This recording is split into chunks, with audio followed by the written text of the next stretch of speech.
I figured I would talk about my just knows. That's what I call them. Call them my just knows. It means that I just know something that I shouldn't really know. It shouldn't be within my ability to know, but I still knew anyway. And I'll give you some examples of things that have happened to me in my past, particularly as a kid. It used to happen a lot more when I was younger. It's picked up a bit, I think, in my recent adult years. But so for those of you who don't believe in any kind of psychic abilities, you maybe should at least a little bit consider it when you think about the fact that our government, well, the United States government, and I believe quite a few others, have funded major programs into studying psychic abilities and using psychic abilities to further their own agenda. This is just one article about it from what most would consider to be a reputable source, CBS News. You can find countless articles on the same topic, Stargate Project, so on and so forth. Or also hop on YouTube. There are countless articles on YouTube, or videos on YouTube, with people talking about these programs and psychic abilities and their own psychic abilities or their experience with a psychic. Yeah, you're right. Some of them are total charlatans. Some of them are fakes and frauds. And I totally get where you're coming from for those of you who are hesitant to believe this stuff, who are just all hard-nosed fact and science. I'm inclined to be that way myself. I tend to be more analytical of things like this and of people and of any situation rather than just kind of going with the flow of it. But that said, weird, unexplainable things have happened to me too many times during the course of my life for me to just ignore them, and for me to be just all hard-nosed fact. Yeah. So I'll give you a few examples of things that have happened to me when I was a kid. So one of the earliest memories I have is when I was in preschool. I wasn't even in kindergarten yet. I was going to Cape Christian Academy, and it was the only time I really had to wear a uniform to school. I remember I had to wear like a typical Christian girl's dress uniform, and I hated it. And I remember there was this boy there, so I must have been maybe 5 at the time, something like that. Maybe 5, maybe 6, I don't know.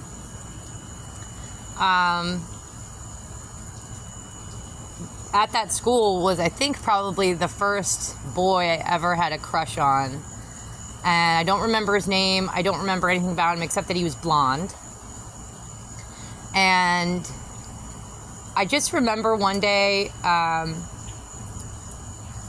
we were out at recess. We were out sort of in the yard area playing. Kids broke off into different groups and were doing their thing. And I was standing on the steps going into the building. I wasn't going into the building, but I was standing on the steps just outside the building and just kind of like looking around and taking stock of what was going on, what all the kids were doing. And I kept sneaking peeks over at my crush, my boy crush, who was sitting at the time in sort of a lawn chair, and there was a sort of a row of lawn chairs, maybe about 3 or 4 of them, and a bunch of the boys had sort of gathered over there, and he was sitting in one on the far end, on the far left, and just off next to that row of chairs was a bunch of cabinetry, a bunch of cabinets that had been torn out of the school and were being thrown out. So they were just kind of taken out of the building and put on the ground right there in a pile right next to the row of chairs. And, there's one by Columbia University. So I remember looking over there and sort of sneaking a peek at this boy I had a crush on. And for some reason, my attention kept getting drawn over to the cabinets. And maybe I can illustrate this sort of for you guys as I go along. Cabinets on ground.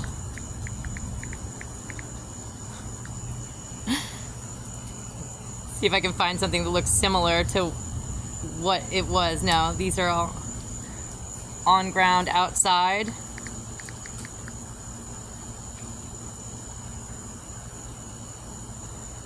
Nah. So just imagine like a big pile of cabinets, maybe like 3 to 4 cabinets at least, but like cabinets like this, you know, they were taken out of sort of a little kitchen area in the school and dumped on the grass on the ground outside next to this row of chairs. And my attention kept getting drawn over to these cabinets. And I was so young, I wasn't wondering really why. I just kept looking at the cabinets.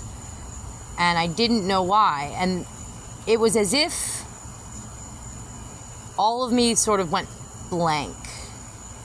It's hard to describe. The best way I can describe it is if you've ever watched this movie, here we go. There's a movie called The Golden Compass,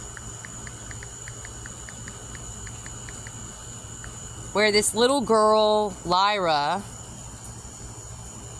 is gifted with a golden compass. And the golden compass has the ability to tell whoever knows how to use it the truth about anything. It can tell you the future, it can tell you the past, it can tell you secrets that you want to know, and it uses symbols to tell you the information that you know, the answers to the questions you're asking.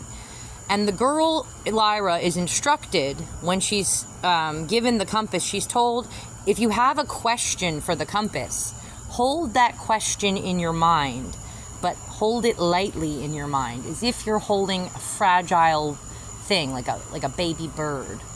Don't like cling to it hard. Don't keep repeating it like a mantra. You have to sort of gently hold this question in your mind and sort of let yourself go blank a little bit. You sort of let your mind drift, and it sort of goes into this other place and comes back with an answer.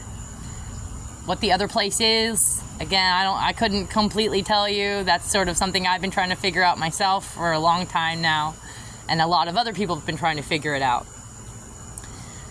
But that's sort of what it's like. I was staring at these cabinets, and I didn't know why I was staring at them, but I sort of went off to this blank place. And it was a bit like meditating. It's sort of it feels similar to getting in the zone when you're painting. And at this point, I'd already been an art student going regularly to classes where I was painting, learning to paint, for at least like a year or two. So I already knew how to kind of get into that headspace, or just was naturally accustomed to slipping into it. And what happened was I was just sitting there, I was standing there watching the boys sitting in the chairs, and then looked over at the cabinets, kept staring at the cabinets, and suddenly a voice in me, and it wasn't a voice, I'll explain that a bit more, but it wasn't an audible voice. It said snake. And within maybe a couple of seconds of that voice, something telling me snake, suddenly a snake starts to pop out of the cabinet, one of the cabinets in that pile, and starts making its way over. Whoop, tripped on a bowl. Starts making its way over to towards the boy I had a crush on, actually. And so I immediately sprung into action, just started yelling, snake, snake, snake, and all the kids started sort of freaking out, and the teacher came and scared the snake away.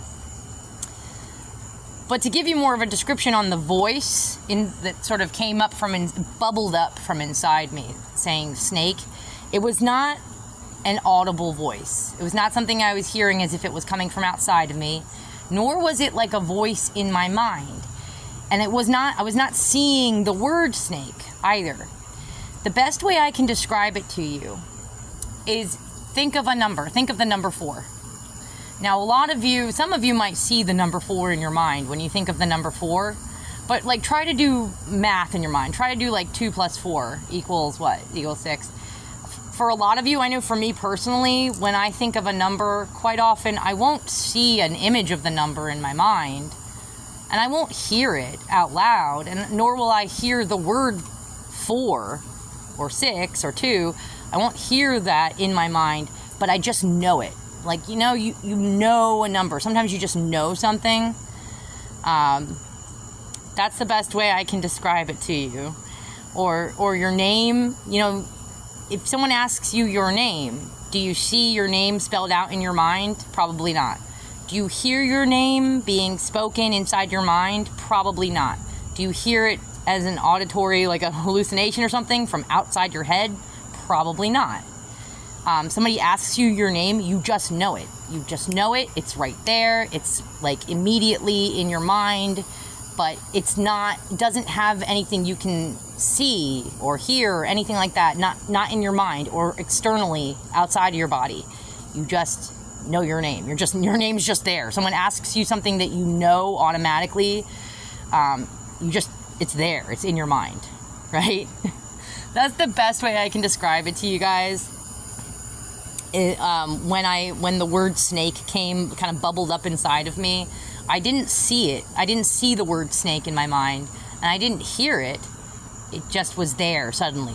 Just the word snake was suddenly in me. And then suddenly, within about a second or two of that word popping up, a snake came out of the cabinet. So again, it was as if I guess precognition, something like that. I knew ahead of time that there was a snake in that cabinet and that the snake was about to come out of the cabinet and start making its way over to this boy that I liked.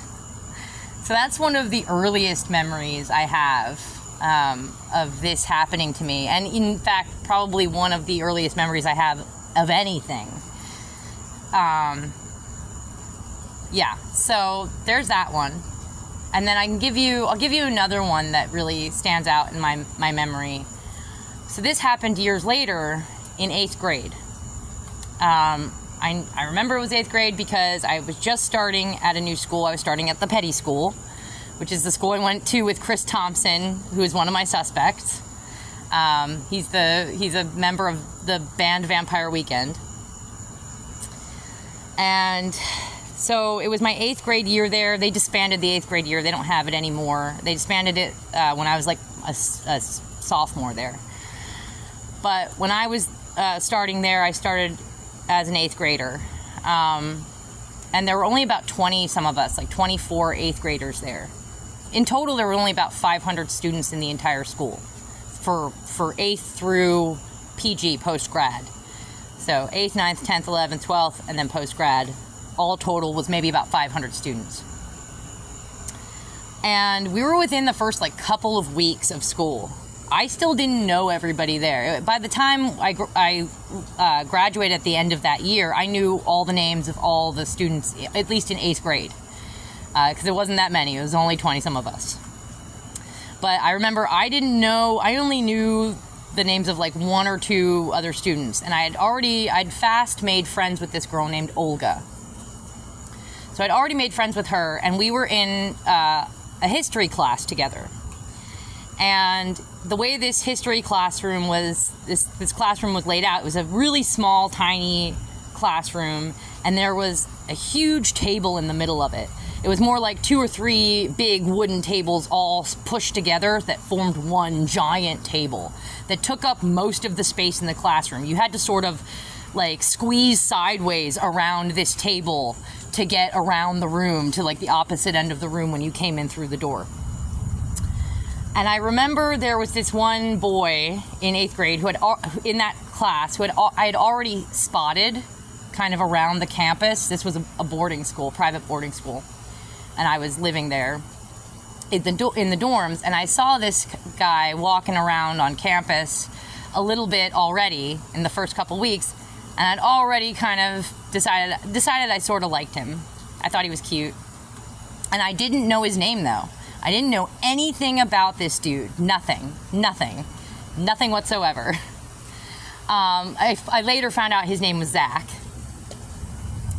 And I remember that Olga and I were sitting on one side of the table, on like the far opposite side of the room from the door leading into the room. And Zach was sitting on the exact opposite of us. He was sitting right across us totally on the other side of the table. So on the opposite side of the room, near the door. And we were maybe, 5 to 10 minutes into the class, and a teacher came into the room and took our history teacher aside and whispered something in his ear, which I couldn't make out. It was inaudible to me. And then went over to Zach, went over to this boy who, again, I didn't know his name. I didn't know anything about him at the time, other than I thought he was cute. Went over to Zach and leaned down and whispered something in his ear. And again, it was inaudible to me. He was too far away and he was whispering, and I could not make out what he was saying to this kid. And suddenly Zach got up, the kid got up and went out of the classroom with the teacher. And the same thing happened. I just was wondering, I wonder why he had to leave. And again, my mind sort of went blank. I asked that question, my mind kind of went blank, and I went to, tapped into some other side, some other world, some other energy, I don't know. And suddenly an answer came back, and the answer was, his dog died. Now again, remember, I don't know this guy. I didn't know him then.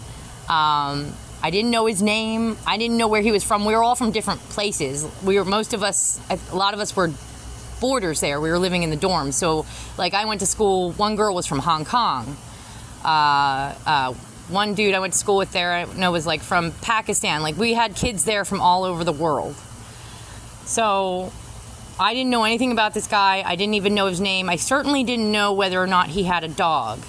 And I didn't think anything of it. I didn't think that was I wasn't saying to myself, oh, that's my answer. That's the other side or the spirits or something telling me the answer. No, I just brushed it off as oh, my mind is offering up an option for what it could have been.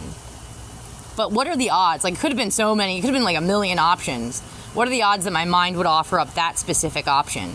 When it turns out, I found out later on in the day that yes, in fact, his dog had died.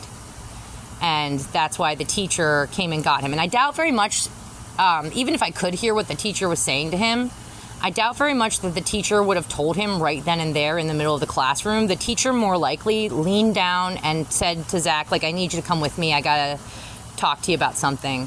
And then took him out of the room and then gave him the bad news later. But Zach had made friends with this other guy, Eric, and Eric had made friends with Olga.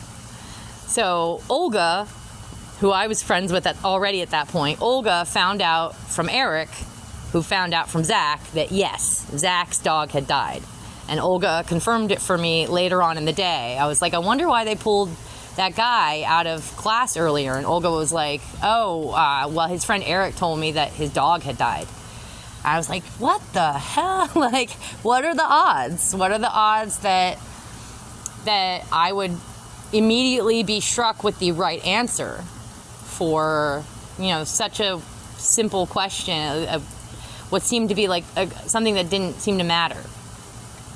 And then for years in between those two incidents, definitely all kinds of other stuff has happened to me, similar things dreaming stuff before it happens, but it's almost always seemingly been something that didn't really matter, or at least at the time it didn't seem to matter to me. So for example, another thing would be walking down the sidewalk to my friend's house when I was in elementary school, and being struck with the strongest feeling of deja vu. So deja vu is when you think you've seen something twice, the exact same thing twice. But I knew immediately, like, no, that's something I dreamed a night or two ago. So it was so exact. It was the exact same scene. It was not similar. It was the exact same scene. And when you see something like that, when you see the exact same thing, it's almost like sets off a bell or something in your mind, as if like, this shouldn't be happening, or I don't know, like, this is abnormal. I've seen this exact same scene from this exact same viewpoint, this exact same perspective, this exact same lighting, all the same things here. I'm thinking of specifically like a little red berry on the sidewalk, and all these others, like, bushes, certain things surrounding it. But that was one thing. And I think what happened later on, maybe that was a warning about something that was going to happen at my friend's house later on. It was not a big deal. It was just like, I got sick. And was sent back home, which was the last thing I wanted to happen, because I absolutely just wanted to stay at my friend's house and have fun. But for a kid, that's like a little mini trauma. That's like, oh no, I don't want to go home. I don't want to be sick. I wanted to have fun with my friends. So it was almost as if I was being warned, like, you're not going to have a good day today.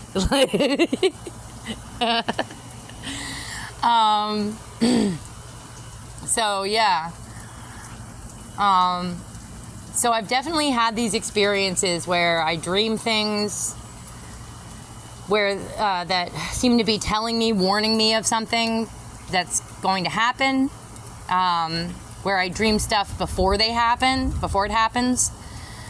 Where I have these just knows, where I just know something, where I just know the answer to something that I couldn't possibly know. I didn't know that guy, Zach. I didn't know anything about him.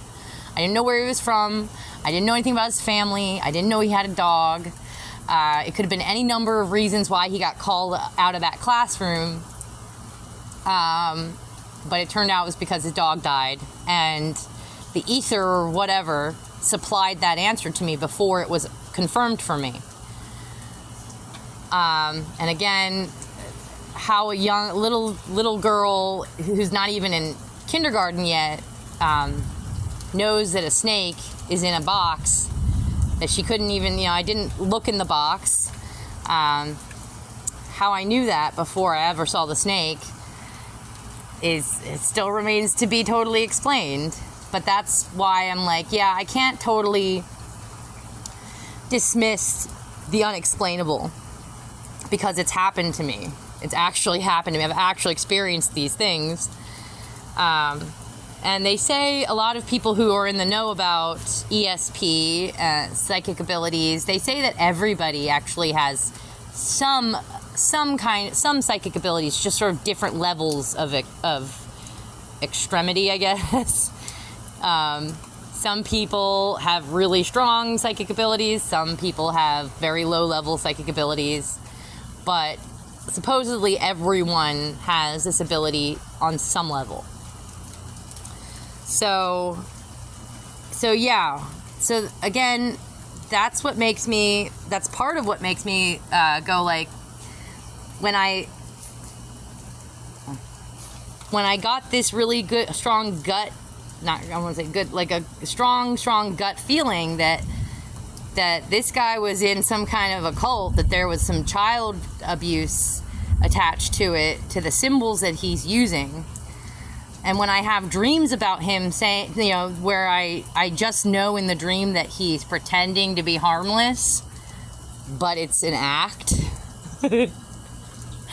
well, then I'm inclined to believe my dreams and my precognitions on some level. I'm inclined to listen to some degree to my own gut instinct and to my own whatever psychic abilities, whatever you want to call them. It feels kind of gross and like embarrassing to say that, but I definitely have some ability to tap into something that offers up correct answers. And I'm not 100% sure of the process. I wish I was better at it.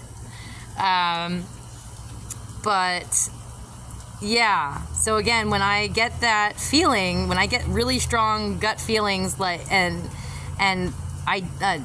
notions popping into my mind of like, there's child abuse here.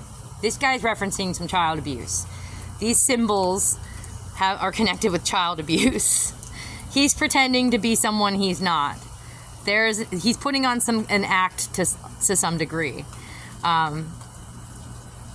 Yeah, again, I'm inclined to listen to my own gut instincts. I'm inclined to listen to my own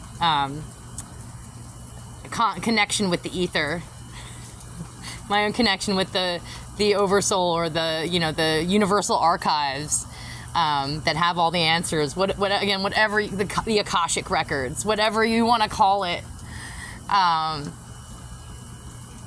So yeah. Again, for those of you who are like, this is just poppycock, go after yourself. You don't know what you're talking about. I'm sorry. I don't know what else to tell you, except I've had experiences that prove you wrong.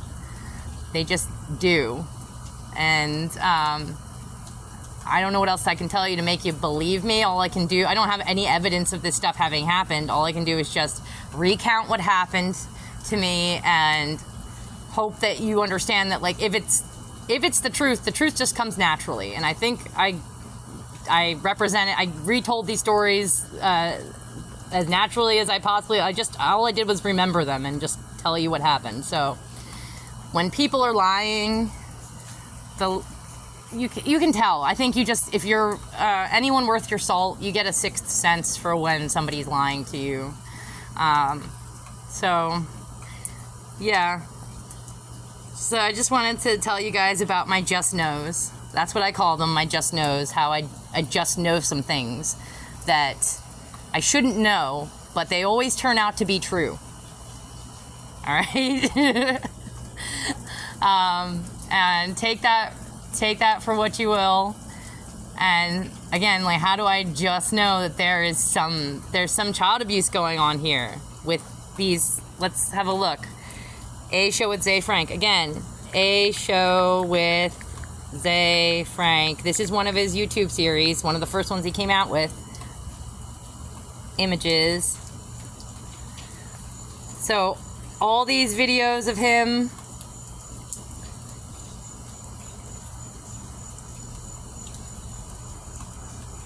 these images of him, you can just go back and look at these videos from A Show with Ze Frank and pay attention to everything going on in the bookshelves behind him.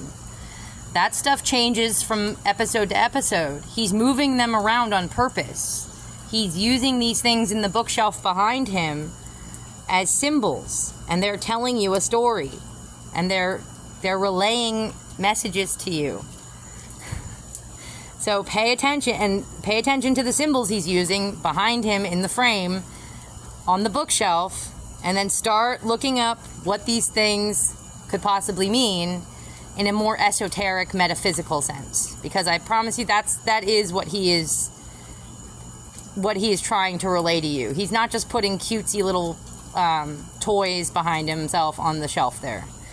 They are laid out specifically to relay certain ideas, certain symbols. And again, if you don't believe that, let's look at his Celebriduck again.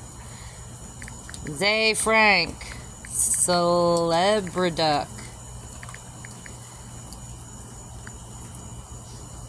So these are Celebriducks, celebrity rubber ducks that are made to look like certain celebrities.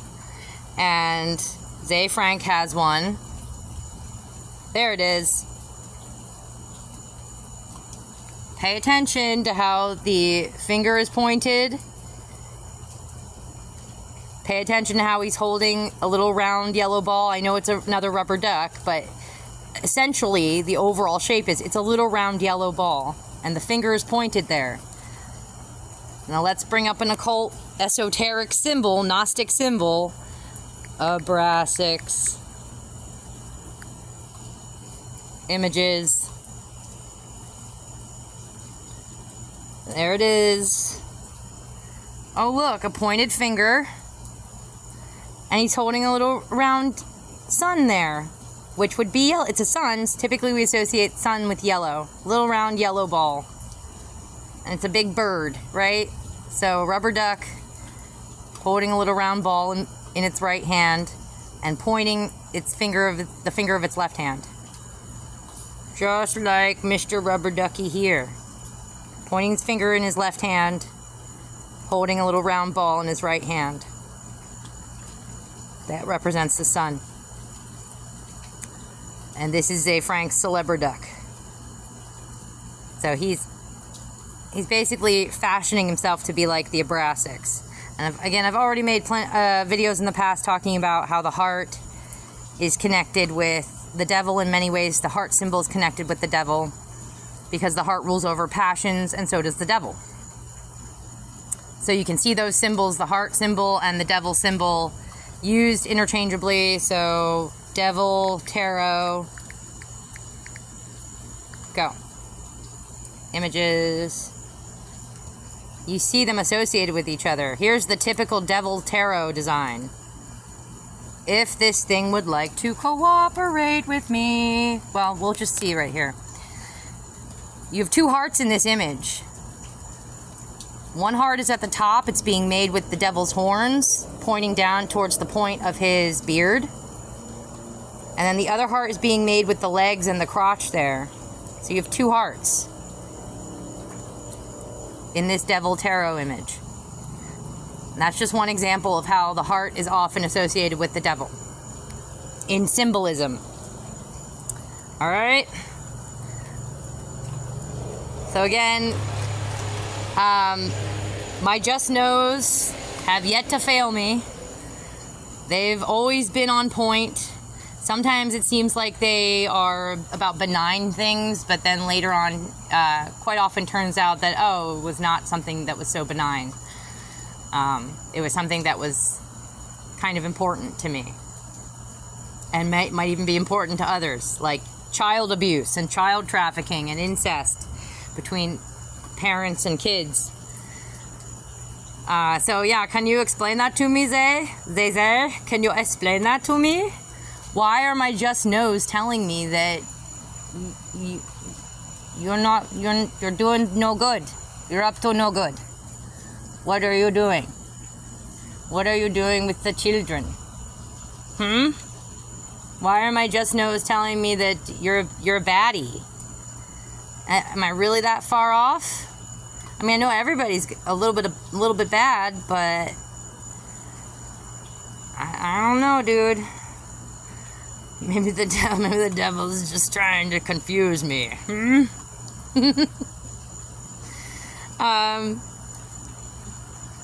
So yeah, I'll leave it there. Again, go ahead and have a look, guys, at different, read some articles about it.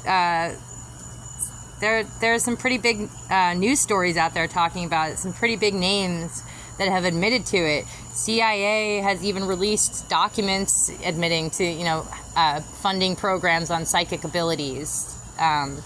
So if it was all BS, it was all bullshit, then why would they waste so much money on it and so much time and energy and focus? Right? All right, I'll leave it alone then. Those are my just knows.